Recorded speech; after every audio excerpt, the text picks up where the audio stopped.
Hello everyone, welcome back again to ME5. Today in this video we are going to discuss about the paramedical. जी हाँ दोस्तों, आज का जो topic है वो हम पैरामेडिकल या फिर पैरामेडिक्स जो भी आप कहें उसके ऊपर डिस्कस करने वाले हैं। अभी तक हमने आयुष कोर्सेज के बारे में पढ़ लिया, उसका स्कोप, एलिजिबिलिटी और क्या क्या उसका सिग्निफिकेंस है, और उसके बाद अलाइड मेडिसिन के बारे में मैंने बताया है। हमारी वीडियोस अवेलेबल है हमारे करियर लाइब्रेरी में, जहाँ पे आप देख सकते हैं। तो आज का जो टॉपिक है वो रिलेट होगा पैरामेडिक्स से दोस्तों। चलिए इस एक एक करके मैं आपको बताता हूँ कि पैरामेडिक्स होता क्या है, उसका स्कोप क्या है, और is it equal to doctor, okay, और ये पैरामेडिक डॉक्टर होते हैं या फिर इनके सेपरेट कोर्सेस होते हैं।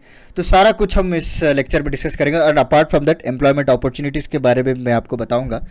तो चलिए बेसिक से शुरुआत करते हैं एज यूजुअल, जैसा मैं हर वीडियो में आपको बताता हूँ। तो व्हाट इज़ पैरामेडिकल? देखिए, paramedical is nothing but they are also health care workers है दोस्तों, जो कि क्लिनिकल सर्विसेज को प्रोवाइड करते हैं to the patients. Even though they will provide a clinical services, but ये एक फिजिशियन के अंदर काम करते हैं। जो भी फिजिशियन होते हैं, जो भी डॉक्टर्स होते हैं प्रिस्क्राइब, तो उनके अंडर जो है ये लोग काम करते हैं। जैसे कि आप देख लीजिए, प्रैक्टिशनर्स होते हैं, ओके, फिजिशियन के असिस्टेंट्स होते हैं, या फिर इमरजेंसी मेडिकल टेक्नीशियंस इसको कहा जाता है। ये सारा जो है comes under paramedical. And one more thing आपको माइंड में आ रहा होगा कि इस पैरामेडिकल इक्वल टू डॉक्टर, क्या पैरामेडिकल इक्वल टू डॉक्टर है या फिर उन्हीं की तरह ये रोल प्ले करते हैं? क्या हम उनको दिखा सकते हैं, हमारे हेल्थ की प्रॉब्लम्स हम उनको शेयर कर सकते हैं? देखिए, एक्चुअली डॉक्टर बनने के लिए आपको 12 से 15 साल लग जाते हैं दोस्तों। And paramedics also very have limited scope of practice, consist of only few skills. इसको ज़्यादा स्किल्स प्रैक्टिस करने की कोई ज़रूरत नहीं है। सो जो कि पर्टिकुलर स्टेट या फिर पर्टिकुलर मेडिकल डायरेक्टर के ज़रिए से जो कोर्सेस इशू किए जाते हैं, उसको अगर आपने अच्छे से कर लिया, okay, then usually health related practitioner work inside the emergency break health care circumstances में आप इसको यूज़ कर सकते हैं। While the medical fields deals with the practices medicine, paramedical जो है ये सिर्फ आपको provision of emergency medical treatment देने के लिए यूज़फुल होता है। वही अगर प्रॉपर मेडिकल फील्ड की बात करें तो वहाँ पे आपको मेडिसिन प्रैक्टिस किया जाता है, उसके अल्टरनेट सॉल्यूशन, ब्रेन स्टॉर्मिंग की जाती है। बट इन लोगों को जो है, ये जो पैरामेडिकल जो स्टूडेंट्स होते हैं या फिर पैरामेडिकल जो टेक्नीशियंस होते हैं, इनको सिर्फ लिमिटेड नॉलेज होती है और एक सिर्फ इमरजेंसी पर्पज़ के लिए इनको यूज़ किया जाता है। बट कंप्लीट क्यूर जो है आपको एक फिजिशियन ही दे सकता है दोस्तों, ओके। तो अभी इसका स्कोप क्या है, आइए थोड़ा जान लेते हैं इसके स्कोप के बारे में कि फ्यूचर में कैसा होगा और क्या क्या अपॉर्चुनिटीज़ होंगे इसमें, ताकि आप इसको करियर को लेना चाहिए या नहीं, ये भी कई बच्चों के दिलों में रहता है। तो बेसिकली यहाँ पे पैरामेडिकल सेक्टर में बहुत ही ग्रेट स्कोप है दोस्तों। यहाँ पे आपको नंबर ऑफ जॉब अपॉर्चुनिटीज़ होते हैं, क्योंकि ये जो सेक्टर है, जैसे ही कोविड-19 आया तो उसके बाद ये सेक्टर फास्टली डेवलप होने लगा है। और हमेशा हेल्थ केयर इंडस्ट्री को कोई ना कोई एक स्किल्ड पैरामेडिक्स की ज़रूरत होती है, चाहे वो गवर्नमेंट सेक्टर हो चाहे वो प्राइवेट सेक्टर हो दोस्तों। जैसे कि ambulance attendant, advance life support paramedic, okay, critical medical care taker हो या फिर मेडिकल असिस्टेंस हो, ये तरह तरह के जॉब्स हैं जहाँ पे इसमें ऑफर किए जाते हैं आपको। अपार्ट फ्रॉम दैट कई सारे कोर्सेस भी इसमें होते हैं दोस्तों, जैसे कि एक्सरे टेक्नोलॉजी ले लीजिए आप, ओके। सो एक्सरे टेक्नोलॉजी होता क्या है? So it is nothing but उसमें भी कई तरह के डिफरेंट कोर्सेस होते हैं। बीएससी इन एक्सरे कर सकते हैं आप, या फिर BSc in medical imaging technologies कर सकते हैं, ओके, डिप्लोमा कर सकते हैं आप। और इनकी जो सैलरी पैकेज होती है ना, बहुत ही अट्रैक्टिव होती है। आपको इसका CTC, जो एक मेरा फ्रेंड है जो कि एक एक्सरे टेक्नोलॉजी में काम करता है, and he is a paramedical, actually paramedical के अंडर ही इसको काउंट किया जाता है ऑब्वियसली। तो उसका जो पैकेज मैंने सुना था तो बता रहा था कि 6.5 लाख पर एनम है। देखिए कितना अच्छा पैकेज है इन लोगों का। अगर वो ऑब्वियसली वो जो है एक डिप्लोमा होल्डर है, तो सर्टिफिकेट किया हुआ है उसने, तो उसको मंथली सैलरी होगी अप्रॉक्सीमेटली 35,000 40,000 अराउंड वो कमा लेता है। तो देखिए कितना अच्छा स्कोप है। उसके बाद आपको आता है एनेस्थीसिया टेक्नोलॉजी। ये तो हर ऑपरेशंस में यूज़ किए जाते हैं जहाँ पे मेजर सर्जरी करना पड़ता है, तो एनेस्थीसिया का एक्सपर्ट होना, उसके जो एनेस्थीसिया के जो स्किल्स होते हैं उसको यूज़ किए जाते हैं वहाँ पे, ओके।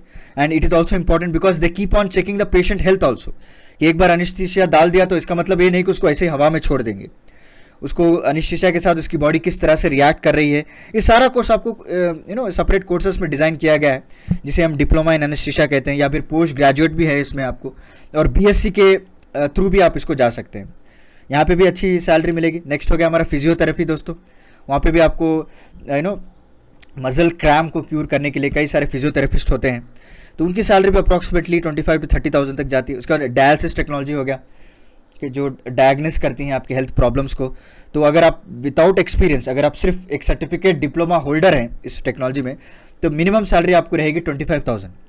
अगर आपको एक्सपीरियंस है it will be up to 50,000 per month.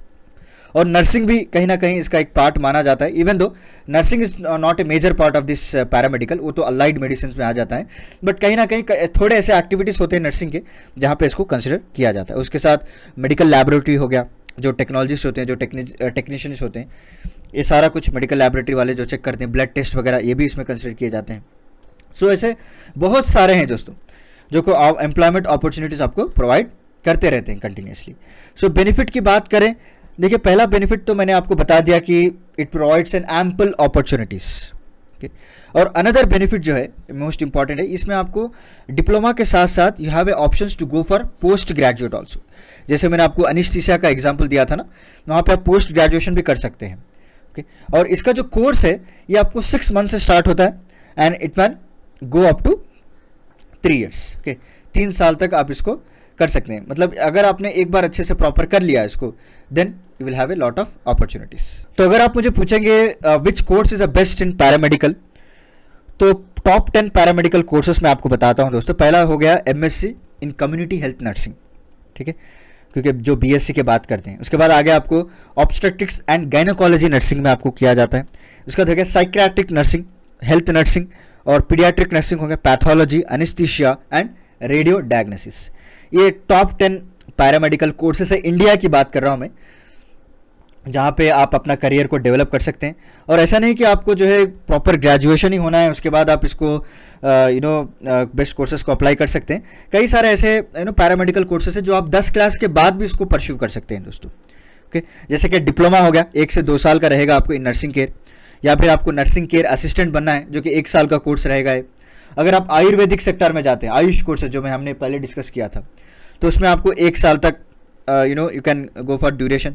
या फिर होम बेस्ड हेल्थ केयर आप प्रोवाइड करना चाहते हैं, उसमें भी एक सर्टिफिकेशन होती है। पता है आपको, जो होम बेस्ड क्लिनिक्स खोल लेते हैं ना, वो भी जो है पैरामेडिकल के अंडर ही आते हैं।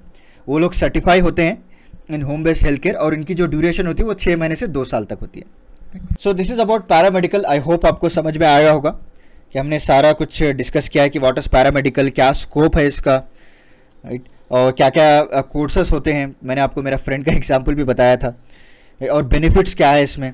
और ऐसा नहीं कि आप जो है सिर्फ ग्रेजुएशन ही करना है तभी जाके आप इस कोर्सेस में अप्लाई कर सकते हैं। No, you will have opportunities after doing 10th also. ठीक है, तो चलिए, उम्मीद करता हूँ आपको सारा कुछ समझ में आया होगा। मिलता हूँ मैं आपको अगले लेक्चर के साथ कुछ इंटरेस्टिंग टॉपिक के साथ। तब तक के लिए धन्यवाद दोस्तों। Take care, stay safe.